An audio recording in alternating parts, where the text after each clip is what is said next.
Hello, I'm Adrian Clarke and welcome to the breakdown. It's good to be back analysing another Arsenal performance and another Arsenal victory. Top of the league, another clean sheet.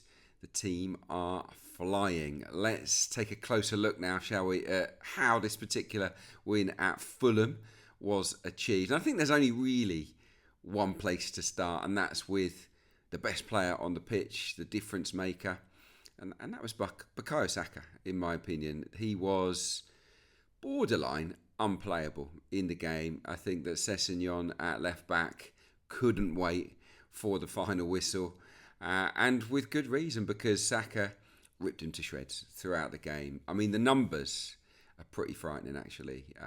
He led the match rankings across the board, really. So many match highs. Bukayo Saka made 6 chances, 6 key passes during the game. His dribbling was really, really good. He was ducking on the inside, he was ducking on the right.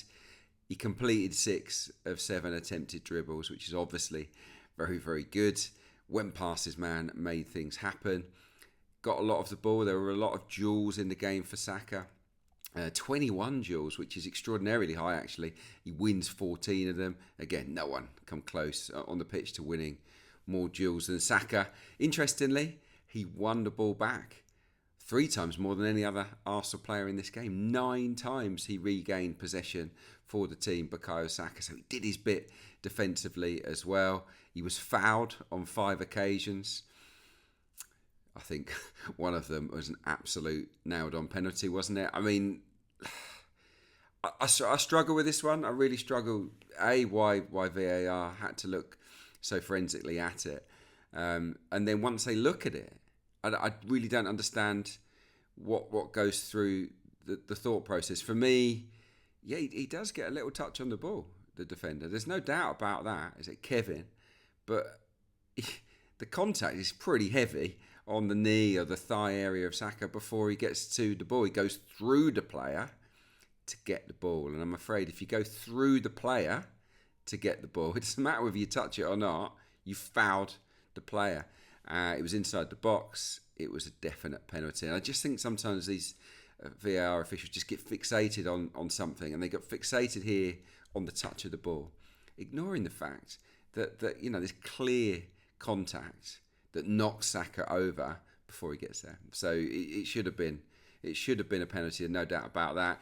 Bukayo Saka had 13 touches in the box as well, which is more than any other Arsenal player. Let's get up the chalkboard. It will show you actually just his dribbles. It shows you his key passes. It shows you where he was fouled as well. I mean, he just dominated that right hand side and put in one of his best performances of the season so far. I actually think we could have had 3 penalties in the game. Thinking about it, the Gyokeres one inside the box, I think that could have been given, and there was a handball as well from Bassi, wasn't there? So yeah, Arsenal very unlucky not to get at least one spot kick. So that sort of Saka boxed off a little bit, but I just thought in general the combination play down the right was pretty clever. I did enjoy it. We were very right-sided heavy in the game, which I guess makes sense when you've got Bukayo Saka winning his duel so easily. It makes sense to just keep giving it to him. But obviously with Timber in good form, Eze was leaning on that side as well. We did go down the right a lot more, as you can see on this attacking thirds map. Real sort of pronounced lean on it, wasn't there, in terms of the way Arsenal attacked. Let's have a little look at what I thought was one of the best moves. Here it is on the screen now. Saka plays it back to Timber and he makes a great run inside. He arcs his run on the inside. Eze moves to the right. You can see him at the top of the screen. And then once Saka lets the ball run across his body, he slips in Gyokeres, who makes a really clever run. You can see he's sort of marked by both centre-backs. The left centre-back is drawn towards Saka. He slips Gyokeres in, and this was the shot on target that Gyokeres had. So that's good football for me. Good movement. Eze takes his man right to create room on the inside for Saka, who sees it. And the right pass is played by Timber. The right decision from Saka to release it one touch to Gyokeres. And Gyokeres is unlucky. I think with the strike, it's just a nice height for Bernd Leno. If he goes along the ground, he maybe scores that goal. I think that Eza, even though he didn't have a great game, Eberechi Eza, I did enjoy some of his movements, and he reacted to what Saka did. So here you can see it on the screen, Saka's hugging the touchline, and he sees the space in behind, and he drags his marker with him. They went kind of man-to-man Fulham, and it's just Timber to Saka to Eza, and he's in down the right-hand side. On this occasion, in the second half, Saka takes up an infield position, so he drags Sessegnon infield, and Eza sees it. He sees that little gap, and he just walks into it. He's played in from Timber, and you'll remember this one where Eza gets it, and then he whips it to the far post to Leandro Trossard, who really should do a little bit better, actually, at the far post. He drags his shot wide of the side netting, but good intuitive movement down the right-hand side all game long. I thought they did ever so well. That said, I now want to focus on switches to the left. Now, a lot of those come from the right, of course, but I did think, particularly in the first half, we got so much joy. I mean, Calafiori had 3 shots, didn't he? 3 good shots as well. But there was something that Mikel Arteta had worked on, and I want to point that out to you. Well, I'm assuming he worked on it. If it was off the cuff, then fair play to the players. But I want to give you an idea here.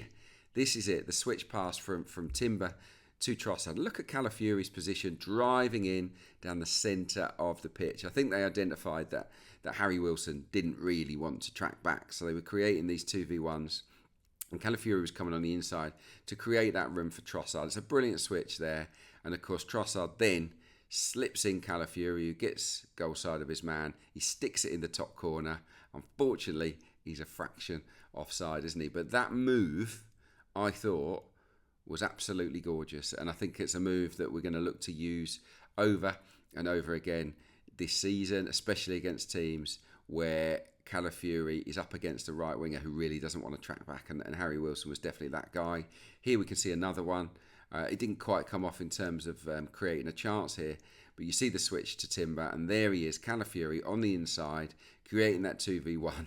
No white shirt anywhere near him.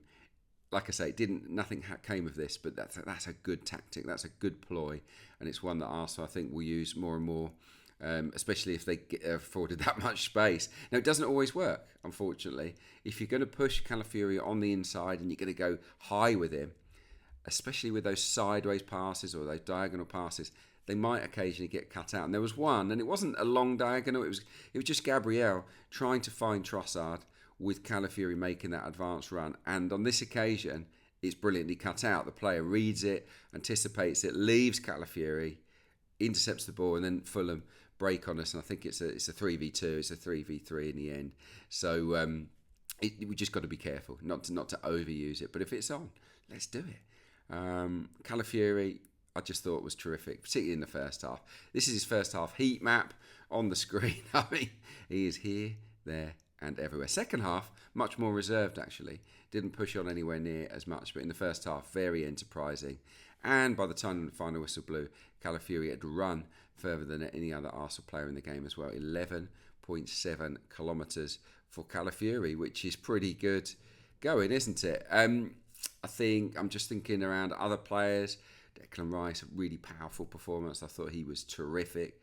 Zubimendi was neat and tidy, but Rice was the standout with his drive. Gyokeres, a lot of people are talking about Gyokeres, another game where he doesn't score. What I will say about Gyokeres is that there was some good movement. So he sees the space. He's made some good arced runs. There was some good muscular play from him as well, particularly in that left side of the box, twice in the game, one in the first half, one in the second, where he sort of bundles his way through, knocks defenders over. But then he did lack composure. That he scuffed one cross to no one, and then in the second half he blazed a strike over, which was quite a poor effort really. But it's good to get there, and I think that some of the movement was good, and obviously the work rate was terrific. He just needs to settle down a bit and make calmer decisions in the heat of the moment. So yeah, look, not his day, but I'm still seeing enough signs to indicate that he will come good. But he does need a goal, and he does need to just relax a little bit in front of goal. Now, Leandro Trossard does that naturally, and he scored one from about a yard out here to win us the game, didn't he? Off his thigh, just right place, right time. But the set piece, we have to talk about the set piece. Another goal from a corner for Arsenal. And let's go through it. Let's just break it down. There's not a lot to it, but here we are at the start, and Gabriel on the penalty spot, where he wants to be. I've got him circled there. Often it's 1v1. Here, Fulham, scared stiff of him. It's a 2v1. They've got two men there on Gabriel, and they're saying, well, whatever happens, we've got you. We've got you covered. Unfortunately, I haven't, because he is the best I've ever seen at attacking corners. He can dart past anybody, can't he? Gabriel Magalhaes, he is magnificent. The ball's into the right space, it's got pace on it, it's into that really crowded zone where the goalkeeper can't come for it. And I just want to show you the moment where he gets his head on the ball. Here it is. Look how high he is. Look how high. And this is timing. That's all it is. It's timing of the jump. He gets into the right spot, but he leaps at exactly the right time. He's a foot higher than anybody else there. Just gets something on it, and Trossard out the far stick has the easiest of finishes, doesn't he? So, yeah, really, really good set-piece goal. Something the guys have worked on. So, yeah, it wins us the game. But we did deserve to win the game anyway. And what I actually thought was pretty pleasing was the way we played after we scored. Obviously, we could have had a couple of penalties. We were very much on the front foot. Didn't sit on it, but we did manage the game very well. Fulham had quite a lot of half chances in the first half. After we scored, which was just before the hour mark, wasn't it? They had nothing, practically nothing. Well, let's have a look at their shots from our goal onwards to full time. Yep, that's it. Just one little block on a Traore shot. It was from a corner. It wasn't even a chance. He gets something on it. It hits a wall of bodies, and that's it. So really, in the last half an hour or 40 minutes, as it happened, because there was so much injury time, Fulham didn't get a sniff, and that's because Arsenal were in full control of the game, and that's a very, very positive sign, isn't it? We never really looked like giving up that lead, which I think is super, super pleasing. Right, let's end with some player ratings, shall we? Here we go then. David Raya didn't do anything, did he? I mean, it was so easy for him, so I'm going to give him a 6. Timber at right back, outstanding.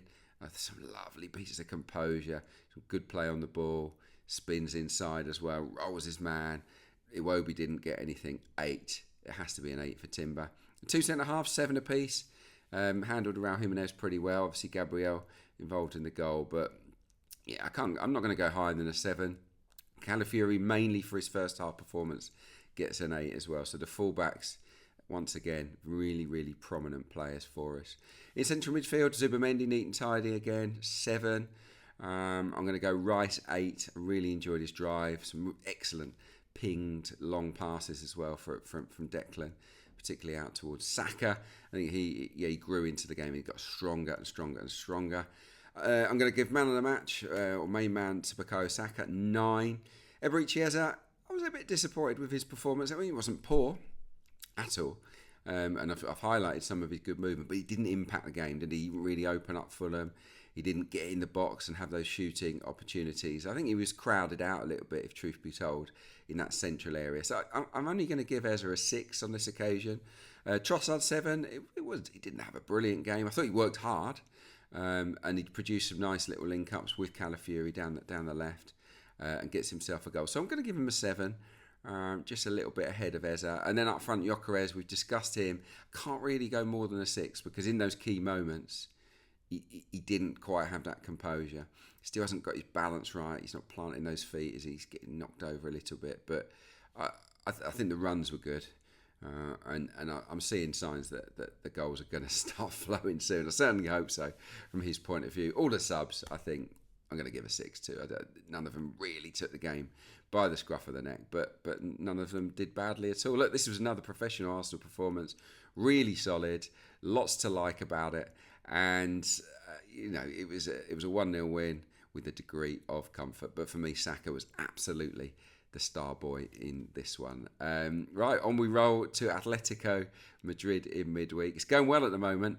I'm really, really enjoying analysing these games. Look, I would pick out bad stuff here, stuff that Arsenal messed up on, stuff that they need to work on, but watch the game and there's nothing major that we need to highlight on this occasion, which is obviously good news from Mikel Arteta and the players as well. So let's keep this rolling. Thanks for watching. Thanks for subscribing, liking, and all that jazz. Some really nice comments as well. I do read them, and I appreciate every single one of them. So yeah, thanks for getting involved on the breakdown. I'll see you again soon.